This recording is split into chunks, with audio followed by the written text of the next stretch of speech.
Shri P K Gopan, ഇവിടെ Sean ഈ ചർച്ചയിൽ ഇനി ഇല്ല എങ്കിലും അദ്ദേഹം പറഞ്ഞ ചില കാര്യങ്ങളുമായി ചേർത്താണ് എനിക്ക് താങ്കളോട് ചോദിക്കാനുള്ളത്. ഒന്ന്, ഇത് വീണ വിജയനിൽ മാത്രം ഒതുങ്ങുന്നതായിരിക്കില്ല, പിണറായി വിജയനിലേക്കും ചെന്നെത്താവുന്ന ഒരു കേസായി മാറാനുള്ള സാധ്യതയുണ്ട് ഈ അന്വേഷണമൊക്കെ കഴിയുമ്പോൾ എന്ന് ഷോൺ നേരത്തെ പറഞ്ഞു. അതിനൊരു കാരണം അദ്ദേഹം പറഞ്ഞത്, ഇത് ഈ മണി ലോണ്ടറിങ് ഇതിനകത്ത് നടന്നിട്ടുണ്ടെങ്കിൽ മുഖ്യമന്ത്രിയുടെ മകൾ എന്ന കപ്പാസിറ്റിയിൽ ഈ പണം എത്തിയതുമായി ബന്ധപ്പെട്ട കാര്യങ്ങളിലേക്ക് ഈ പരിശോധനകൾ പോവുകയാണെങ്കിൽ അത് കൂടുതൽ അപകടകരമായ രീതിയിലേക്ക് മാറാൻ സാധ്യതയുണ്ട് എന്ന സൂചന അദ്ദേഹം നൽകി. രണ്ടാമത്തെ കാര്യം, ഈ ഇന്നലെ ഇവിടെ ED സംഘത്തിന് നേരെ നടന്ന ആക്രമണങ്ങളെക്കുറിച്ചാണ്. അത് നേരത്തെ ശ്രീ ജിൻഡോ പറഞ്ഞു. CPM-ലെ മുതിർന്ന നേതാക്കൾ, ജില്ലാ തലത്തിലുള്ള നേതാക്കൾ, അവരുടെ നേതൃത്വത്തിൽ നടന്ന പ്രതിഷേധ പ്രകടനം, അതിൻ്റെ ഭാഗമായി മുൻ മുഖ്യമന്ത്രി ഇപ്പോഴത്തെ പ്രതിപക്ഷ നേതാവ് പിണറായി വിജയൻ തിരുവനന്തപുരം ബേക്കറി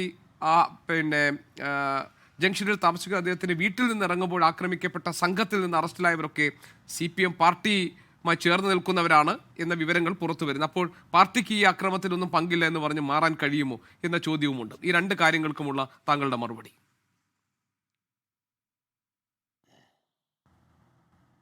അല്ല, പാർട്ടിക്ക് ഈ ആക്രമണത്തിൽ യാതൊരു പങ്കുമില്ല, പാർട്ടിക്കാരും പ്രതിഷേധത്തിൽ പങ്കെടുത്തില്ലെന്ന് ഞങ്ങളാരെങ്കിലും പറഞ്ഞു?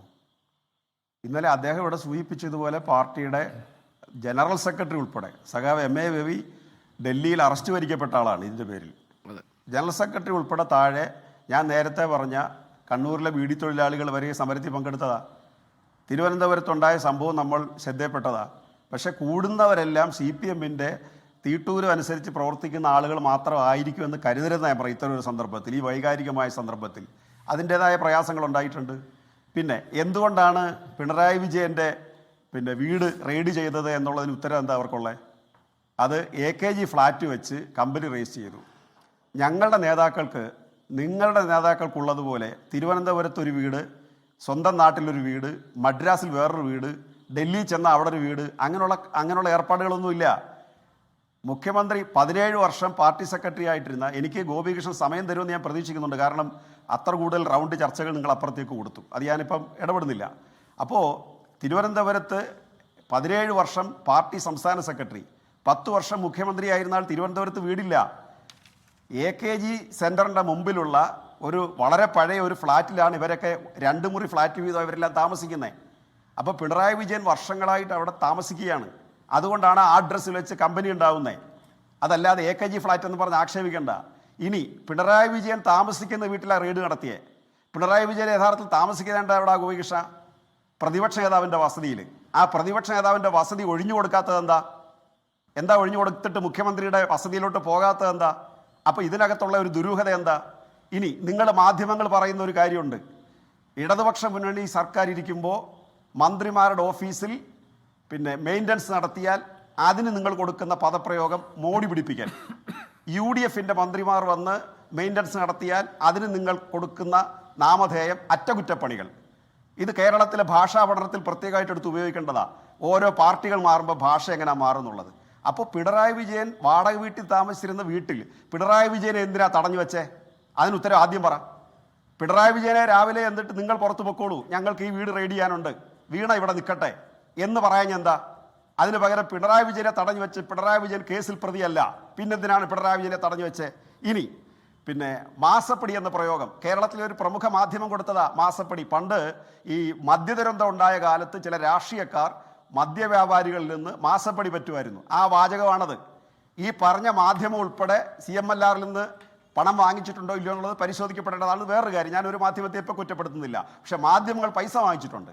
അപ്പോൾ എന്താ മാസപ്പടി? ഒരു കമ്പനി മറ്റൊരു കമ്പനിയുമായി, 2 കമ്പനികൾ തമ്മിലുള്ള കരാർ. ആ കരാറിൽ സേവനം കൊടുക്കുന്നതിൻ്റെ ഭാഗമായി ആനുവൽ മെയിൻ്റനൻസ് കോൺട്രാക്ട്, വാർഷിക കരാർ ഉണ്ടാക്കുന്നു. ഈ വാർഷിക കരാറിൻ്റെ ചെയ്ത്തിനെയും പണത്തെയും മാസങ്ങളായിട്ട് പണമെടുത്ത് ഹരിച്ചു കുളിച്ച് അതിന് മാസപ്പടി എന്ന് പേര് കൊടുക്കുന്നതിൻ്റെ ലോജിക്ക് എന്താ? ഞാനും ഒരു ഉത്തരവാദിത്തപ്പെട്ട ഭരണകേന്ദ്രത്തിൽ ഇരുന്ന ഞാനും AMC കരാർ ഉണ്ടാക്കിയിട്ടുണ്ട്. അവിടെ ഒരു ഫാമുമായി ബന്ധപ്പെട്ട് 1.5 കോടി രൂപയുടെ ഉപകരണം, ആ ഉപകരണത്തിന് ആനുവൽ മെയിൻ്റനൻസ് കരാർ അവർ ചില കമ്പനി പലരും വന്നു. അങ്ങനെ ഞങ്ങൾ ഒരുപാട് ചർച്ച നടത്തിയിട്ട് സാമാന്യം മികച്ച ഒരു കമ്പനിക്ക് കൊടുത്തു. അവർ അടുത്ത മാസം സേവനം തരണമെന്നില്ല. 3 മാസമോ 1 വർഷമോ കഴിയുമ്പോഴാണ് നമ്മുടെ ഉപകരണം കേടാവുന്നതെങ്കിൽ അപ്പോൾ അവർ സേവനം തരാൻ ബാധ്യസ്ഥമാണ്. അവർക്ക് മാസക്കണക്കല്ല പൈസ കൊടുക്കുന്നത്. ഇതിനെ മാസക്കണക്കായിട്ട് ഹരിച്ചു കുണിച്ചെടുക്കണ്ട. അത് ഏറ്റവും വലിയ അപകടം. ഇനി അടുത്ത എന്താ? ഇത് നികുതി. ഇത് ഏതാ കേസ്? ഇവരുടെ പേരിലുള്ള കേസല്ല. CMLR കമ്പനി നികുതി വെട്ടിപ്പ് നടത്തിയിട്ടുണ്ട് എന്ന് പറഞ്ഞെടുത്ത കേസാ. ആ കേസുമായിട്ട് അവർ കോടതിയിൽ പോയ ഞങ്ങളെ അതിൽ നിന്ന് വിമുക്തമാക്കണമെന്ന് പറഞ്ഞപ്പോഴാണ് അന്വേഷണം നടത്തോളാൻ പറഞ്ഞത്. അതല്ലാതെ പിണറായി വിജയന്റെ മകൾ നികുതി വെട്ടിപ്പ് നടത്തിയ കേസല്ല ഇത്. അവർ നിയമപരമായിട്ടാണ് പണം കൈപ്പറ്റിയിട്ടുള്ളത്. ഇനി പിണറായി വിജയൻ മോഡിയുടെ കക്ഷത്തിലാണ് എന്നാണ് അദ്ദേഹം പ്രഖ്യാപിച്ചത്. പിണറായി വിജയനെ മോഡിയുടെ കക്ഷത്തിൽ വെച്ചാൽ പിണറായിയെ കിട്ടുമോ? പിണറായിയെ BJPക്ക് കിട്ടുമോ? ഒരു ത്ലായ്പ് കാലിൽ വെച്ച് 30-40 തെങ്ങ് കയറി ആ തെങ്ങിൽ നിന്ന് കിട്ടുന്ന കള്ള് കൊണ്ടുവന്ന് റേഷൻ വാങ്ങിച്ചു കൊടുത്ത കോരന്റെ മകനാണ് പിണറായി വിജയൻ. കൂട്ടിക്കൊടുപ്പുകാരന്റെ മകനല്ല പിണറായി വിജയൻ. ഓർക്കുന്ന നല്ലതാ. ആസാമിലെ ബിസ്വന്ത് ശർമ്മയ്ക്ക് മുഖ്യമന്ത്രിയാകാനുള്ള MLA മൊത്തം കയ്യിലുണ്ട്. കോൺഗ്രസിൽ തന്നെ ഉണ്ട് കയ്യിൽ. ആ MLA-കാരാണ്ട BJPയിലേക്ക് പോയ ED പേടിച്ച്. ആ MLA കൊണ്ടാ പോയെ. സുവേന്ദു അധികാരി പണം കൈനീട്ടി വാങ്ങുന്നതിന്റെ പരാതിയുണ്ട്.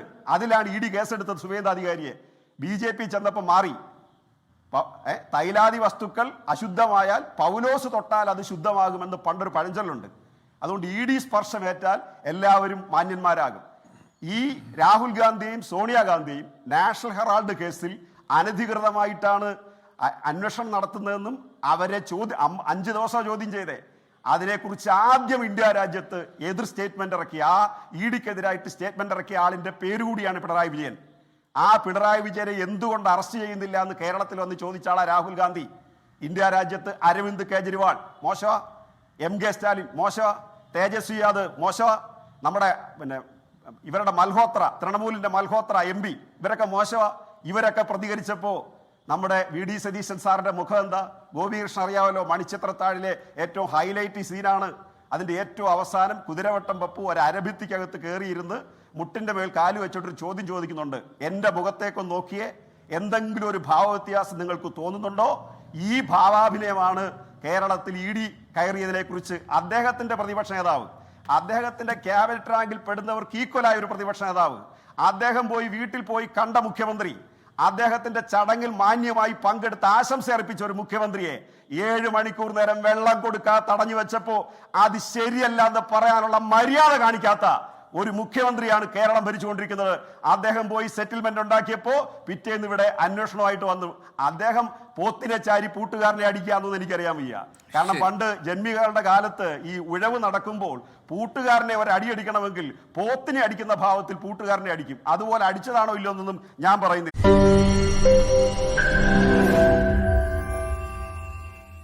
ലോകത്തെവിടെയായാലും ഏത് സമയത്തും 24 വാർത്തകളും ഓഗ്മെന്റഡ് റിയാലിറ്റി പാക്കേജുകളും എക്സ്പ്ലെയിനറുകളും വിശദമായി കാണാൻ ഞങ്ങളുടെ YouTube ചാനൽ നിങ്ങൾക്ക് സബ്സ്ക്രൈബ് ചെയ്യാം.